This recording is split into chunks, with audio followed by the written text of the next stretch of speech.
السلام عليكم ورحمة الله وبركاته. أعوذ بالله من الشيطان الرجيم. بسم الله الرحمن الرحيم. لقد كان لكم في رسول الله أسوة حسنة لمن كان يرجو الله واليوم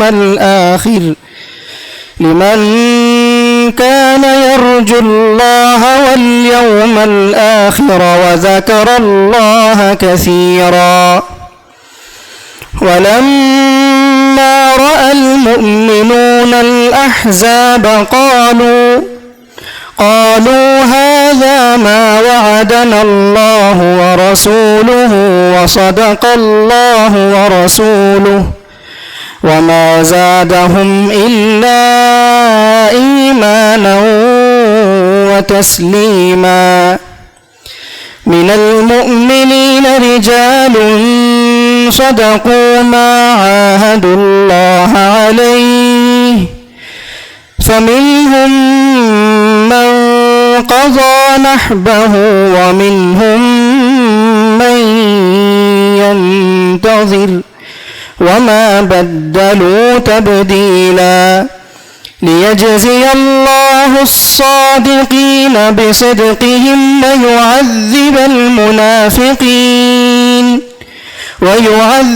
المنافقين إن شاء أو يتوب عليهم وكان الله غفورا رحيما.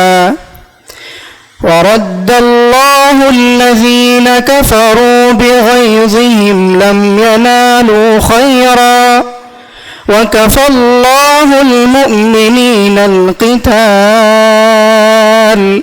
وكان الله قويا عزيزا. وأنزل الذين ظاهروهم من أهل الكتاب من صياصيهم وقذف في قلوبهم الرعب فريقا تقتلون وتأسرون فريقا وأورثكم أرضهم وديارهم وأموالهم وأرضا لم تطئوها وكان الله على كل شيء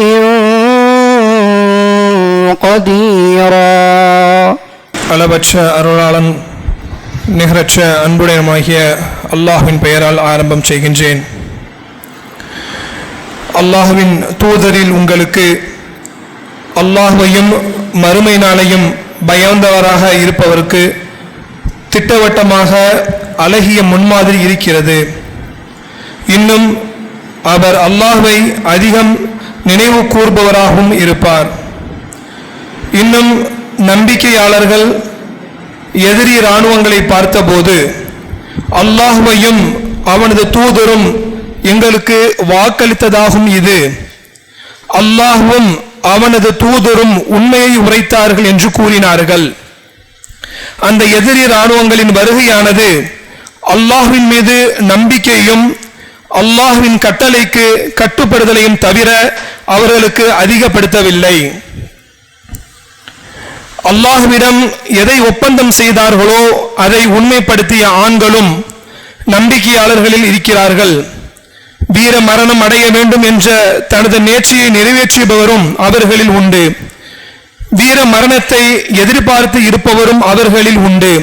அவர்கள் தங்கள் ஒப்பந்தத்தை மாற்றிடவில்லை.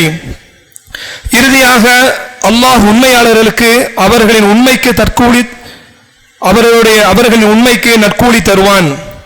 இன்னும் நயவஞ்சகர்களை அவன் நாடினால் தண்டிப்பான் அல்லது அவர்கள் திருந்தும்படி செய்வான். நிச்சயமாக அல்லாஹ் மகா மன்னிப்பாளனாக மகா கருணையாளனாக இருக்கிறான். இன்னும் நிராகரிப்பவர்களை அவர்களது கோபத்துடன் அல்லாஹ் திருப்பி விட்டான். அவர்கள் இந்த போரினால் எந்த நன்மையும் அடையவில்லை.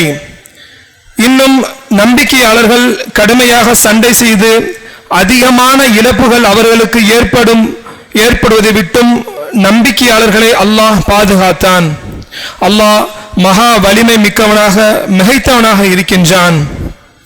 இன்னும் வேதக்காரர்களில் இருந்து அவர்களுக்கு நிராகரிப்பவர்களுக்கு உதவியாளர்களை அவர்கள் கோட்டைகளிலிருந்து அல்லாஹ் இறக்கினான். இன்னும் அவர்களின் உள்ளங்களில் திகிலை போட்டான்.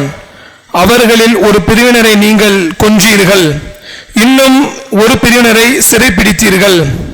இன்னும் அவர்களின் பூமியையும் அவர்களின் இல்லங்களையும் அவர்களின் செல்வங்களையும் நீங்கள் உங்கள் பாதங்களால் மிதிக்காத ஒரு பூமியையும் அல்லாஹ் உங்களுக்கு சொந்தமாக்கி கொடுத்தான். அல்லாஹ் எல்லாவற்று மீதும் பேரலட்சணமாக இருக்கின்றான். ஜஸாக்குமுல்லாஹ் ஹைரன்.